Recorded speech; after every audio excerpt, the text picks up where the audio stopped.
Hello everyone, it's December the 1st and this morning I was woken up to Classic FM on my bedside table radio playing Christmas carols. They only play Christmas carols regularly from the beginning of December. And that prompted me to decide that now was the time to talk to you again and to share some reminiscences of Christmases past in my life. And as usual, they are stories that I hope you will find funny and amusing. Before I enter into that though, one of the ways that I keep myself entertained is that I'm very fond of crossword puzzles and the like. And I would recommend to you, if you want a puzzle that's a bit difficult to resolve, that you look at the government instructions for 3 households meeting over what is now not the 12 but the 5 days of Christmas. I had a long conversation with a friend last night about our interpretation of those instructions, and we decided we would go away, read them again, and just talk to each other this morning. When I did go away and read them again, I thought her interpretation was right and I was wrong. So imagine my surprise when, shortly after I woke up this morning, the phone rang and it was my friend saying she was phoning to say that having read the instructions again, her interpretation was wrong and mine was right. That cannot be, can it? So I can't offer you prizes for the first satisfactory solution, but I hope someone's going to clarify it before we get to the point of having to implement it.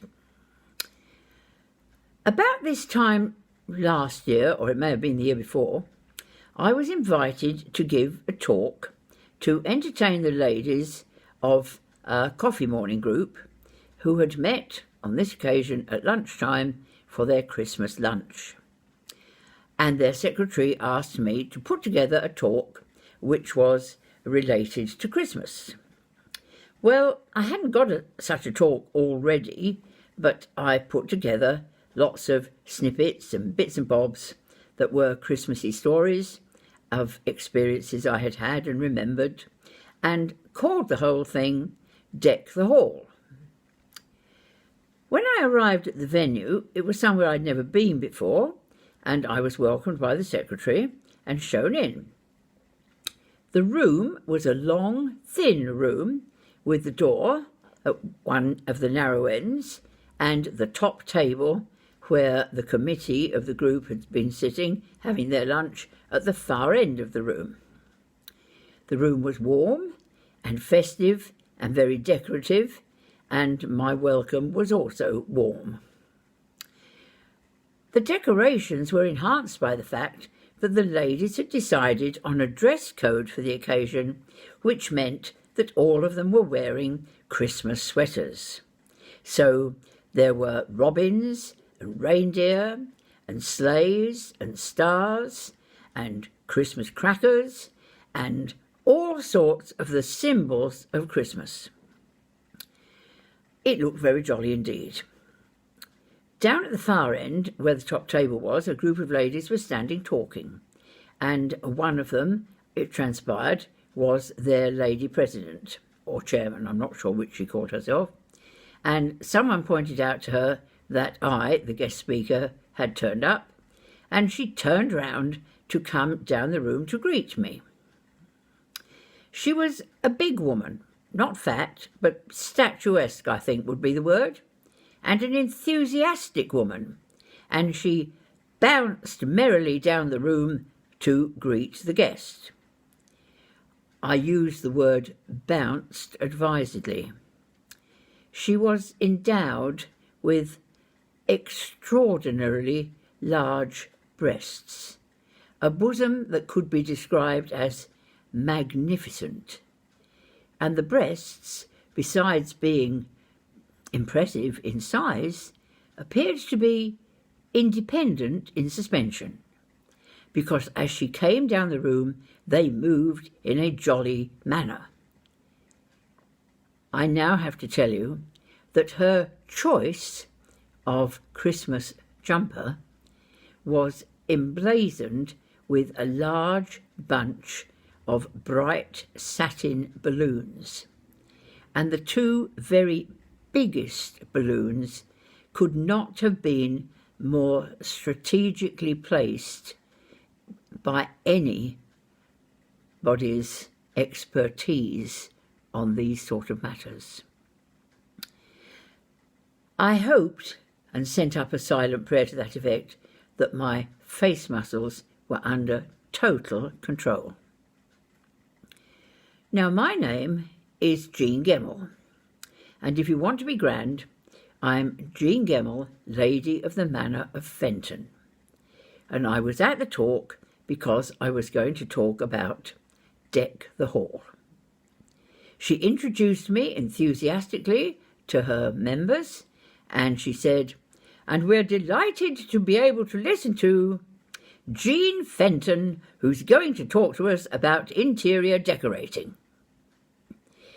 Well, I delivered the talk that I had planned to deliver, and nobody seemed to notice that it didn't relate to the title that she'd announced, and I'm pleased to say we all had a splendid time, including me.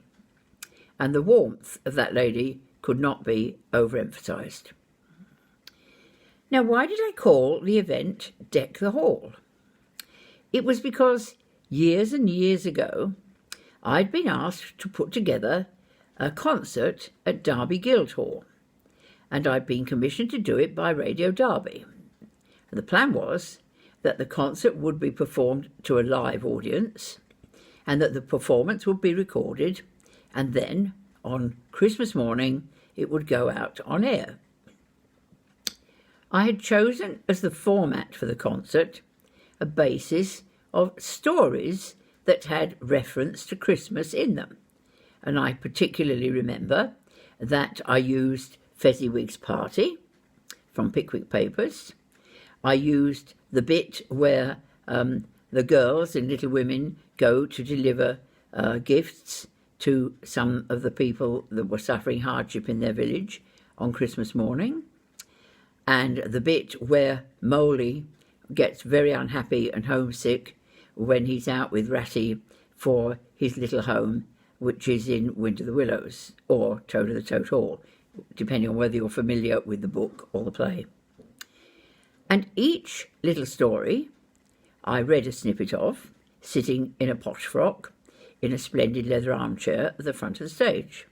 On the side of me, a small table with a pile of beautifully bound leather books, which I have to admit were chosen for their attractive appearance and bore no resemblance really to the content that purported to be in them. And at the end of every little scene, it ended in a song or a piece of orchestral music. Now, it got off to a good start, until we arrived at the excerpt, which I haven't mentioned so far, which is outlined in Oh, What a Lovely War. And it's the occasion in the First World War when, on Christmas night, hostilities ceased and the men in the trenches were thrown gifts of chocolate and Christmas pudding from the German army, and I gather even got out of the trenches and met in no man's land and played football. Now, the English contingent, which included my husband, were on stage in a dugout that was actually made of sandbags, and the German contingent was in the wings. The English contingent had had to learn their dialogue. The German contingent had their dialogue, their copy of the play, in front of them. And the idea was that there was dialogue between the two opposing armies, and then the boot containing gifts was thrown in, and they found sweeties and chocolate and Christmas pudding, and the whole thing ended with the men getting out of the trench and singing Silent Night in German and in English. Well, it had gone quite well at the rehearsal, but when it came to the actual performance, I'm afraid chaos occurred, when the German soldiers, unseen of course by the audience, managed to turn over, or one of them did, 2 pages in his script. Thought it was the moment for throwing in the boot, and threw in the boot, which was large and landed with a thud, and miles too soon. The scene was nowhere near the end, the dialogue had been cut, the singing hadn't happened, and the English Tommies, in my hearing, made comments which were most certainly not in the script. Well, I was sitting quite near the side of the stage and managed to stage whisper and gesticulate to the chap in charge of the curtain to close it as quickly as possible and bring the scene to an abrupt end, which he did. Afterwards, when I met with the German team, I was pretty cross. But never mind, the rest of the evening had gone quite well. On Christmas morning, my family had gone out in the car to deliver some presents, and on our way back, we were driving through the village near where I lived, and one of the men who had been one of the pretend German soldiers was out walking his dog. And I wound down the window and we stopped to exchange greetings.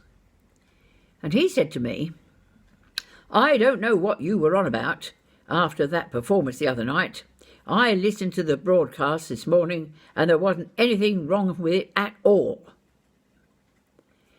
Well, no, of course there wasn't, because it had taken one of the technicians and one of the producers from Radio Derby no less than 3/4 of an hour to edit the shambles of that scene and put it back so that it was as it was meant to be.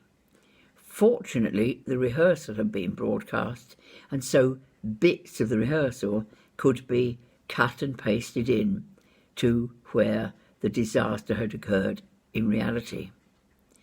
And in those days, cut and paste didn't mean something you did on a computer.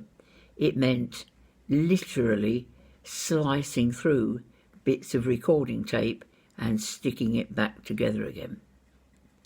Never mind. All was well. It went out on air sounding quite splendid, and everybody sang Silent Night with gusto.